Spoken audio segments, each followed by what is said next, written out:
Patri yang bawa ya, Pak Surya yang bawa. Nah ini yang dari saya nih. Oh. Tahu siksa Tahu namanya, tahu apa nih Pak? Tahu siksa. Saya baru tahu Pak masalah ini kalau namanya itu tahu siksa Pak.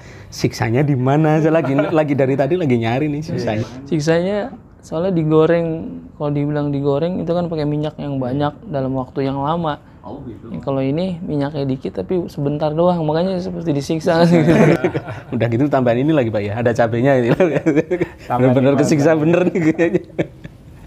Jamaah gimana di masjid? Alhamdulillah Pak Ustadz. Nah, 5 waktu sudah mulai. Jumat kemarin juga jamaahnya cukup banyak Pak Ustadz. Intinya sih setelah itu ya Pak, setelah mulai dibuka lagi Ya. masa pandemi ini, terus kemudian ya kita ngikutin protokol yang Jumat- ditetapkan. Jumat udah berapa kali berarti? Jumat Sudah 2 kali. tiga Kali. Sudah 3 kali Pak Ustadz. Alhamdulillah. Tapi tetap ya Alhamdulillah, Sholat. protokol kesehatan kita laksanakan. Cuman ada yang menarik nih gitu. Sholat Dari- jamaah juga ya, sholat Iya. jamaah fardu ya. Salah satunya kan juga. kita wajibkan cuci tangan, bawa sejadah, selalu jaga jarak. Nah, bagaimana menurut Pak Ustadz nih kalau sholat kita pakai jarak Pak Ustadz gitu loh, nggak rapat, Padahal kan apakah setiap masjid keabsahan memang gitu ya. Keabsahan. hampir setiap masjid memang nerapin protokoler itu ya, jaga jarak. Jadi bicara jaga jarak kan bukan hanya di sholat ya, ya di luar sholat. Nah ini pun ketika sholat harus jaga jarak juga, karena ngikutin protokoler yang COVID-19 itu kan jaga jarak. Terus kan ada pertanyaan, kalau sholat gimana? Apakah harus jaga jarak? Kan kalau orang sholat justru malah harus Softnya dirapatkan. dirapatkan? Iya, softnya dirapatkan. perintah itu kan. Iya, ada perintah itu juga. Tapi kalau bicara ini ya kita merujuk kepada hadis ya. Kalau kita merujuk kepada hadisnya bahwasanya ketika Rasulullah itu sholat ya setiap memulai sholat berjamaah ya Rasulullah itu selalu mengingatkan untuk meluruskan shaf gitu ya, meluruskan shaf. Ya meluruskan ya, kalau memang nanti ulama memberikan pengertian daripada hadis ini ya Rasul itu kan mengatakan suhu fakum ya, fa inna taswiyatas sufuf gitu. Tapi nanti ada dua, ada yang salah satu hadisnya mengatakan fa inna taswiyatas soffi, ada fa inna taswiyatas sufuf min tamamis shalah gitu. Jadi kalau melihat hadis ini, Rasulullah memang setiap sholat selalu menganjurkan untuk meluruskan dan merapatkan shaf kan gitu. Bahkan ada dalam riwayat ya, kalau kita lagi sholat ya, sholat berjamaah nih, dalam satu riwayat mengatakan pahala kita ya, pahala sholat kita itu kan nggak langsung tembus, langsung diangkat ya, enggak, ada proses gitu. Jadi ketika Allah memerintahkan malaikat untuk melihat sholat seseorang itu sholat berjamaah ya dilihat dulu ya, Allah perintahkan kepada malaikat lihat imamnya gimana, wah imamnya kurang nih kayak gitu, imamnya kurang mantap kan gitu, ada kekurangan lah dari imam. Lihat makmumnya, ya makmumnya udahan sama juga gitu, tapi Allah perintahkan malaikat coba lihat shafnya.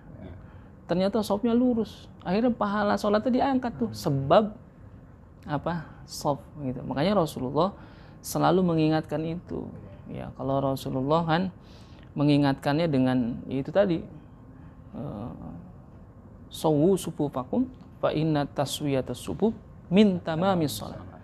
Nanti dalam riwayat lain ada min iqamatis shalah ya. Kalau bicara min tamamis shalah berarti sebagian daripada kesempurnaan sholat berjamaah adalah dengan meluruskan dan merapatkan shaf kan gitu. Tapi kalau dalam riwayat itu disebutkan min iqamatis shalah ya. Jadi sholat itu akan tegak berdiri kalau ada lurus dan rapatnya shaf gitu. Ini selalu, dan kita nih kalau sholat berjamaah si imam itu memang disunahkan ya untuk meluruskan shaf.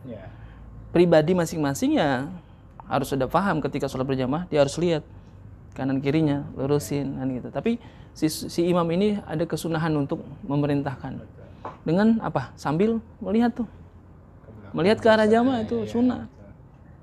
Kita disunahkan begitu. Tapi kalau Nabi gitu, kalau Nabi ngelurusin shop nggak pakai ngeliat ke belakang. Karena dalam riwayat apa?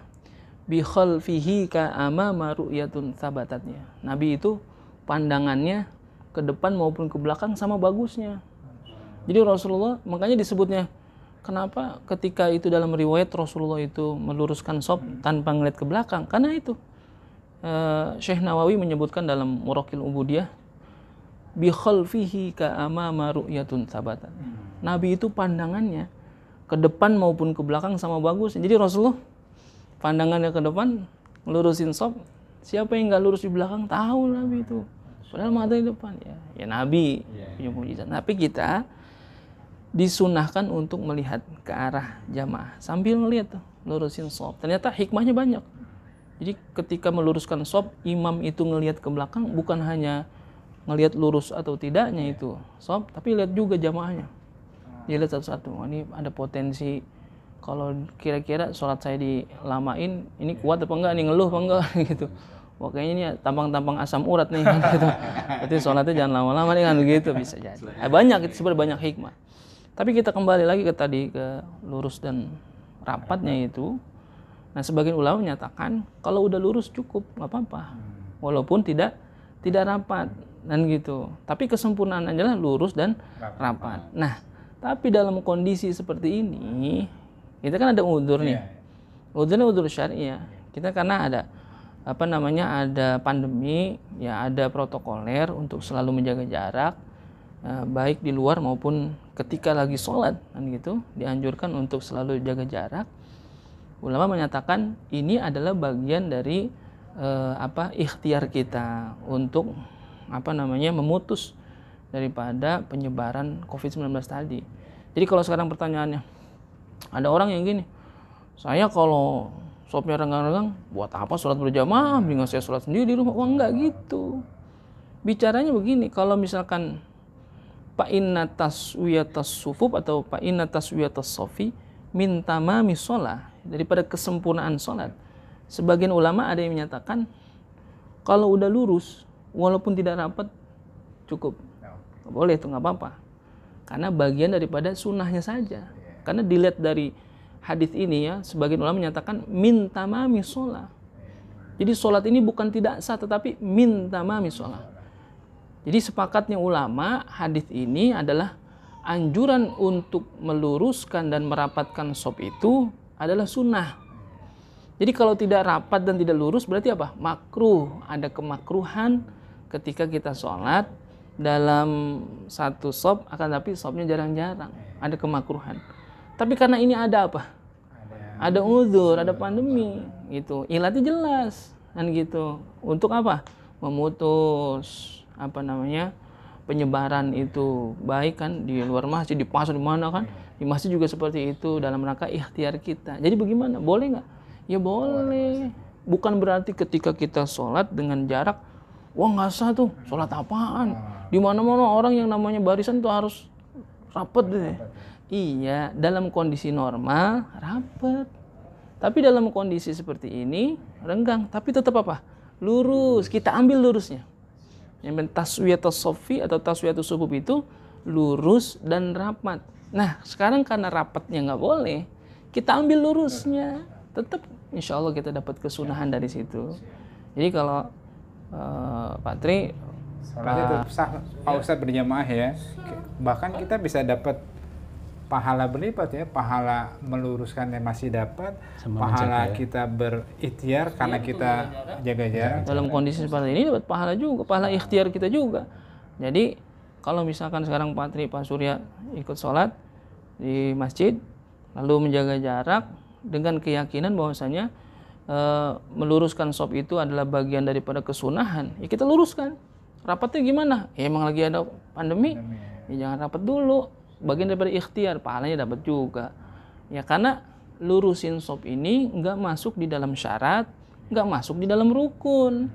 Kalau memang itu masuk di dalam syarat dan rukun, ya bisa jadi sholat kita kagak diterima. Tapi ini kan bagian daripada kesunahan untuk kesempurnaan. Ya mudah-mudahan apa yang kita lakukan sudah sesuai dengan anjuran ulama, sudah sesuai dengan anjuran ahli kesehatan dalam rangka ikhtiar kita gitu, memutus daripada COVID-19. Ya mudah-mudahan kita semuanya diberikan kesehatan oleh Allah Subhanahu wa taala, terus masih tetap ibadah sholat berjamaah gitu. Pahalanya lebih besar daripada sholat sendirian. Ya, gitu. Jadi nggak ada alasan nggak sholat di masjid ya? Ya, hanya tetap berjamaah. sholat di masjid tetap Dipertahankan tapi dengan berjamaahnya. protokolnya Protokol. dijaga. Selama belum ada pemerintah untuk dicabut, udah aman, kita juga nggak ada yang tahu. Tapi mudah-mudahan semuanya cepat berlalu, gitu ya. Amin, amin. Disampai Pak Ustadz saya minum kopinya.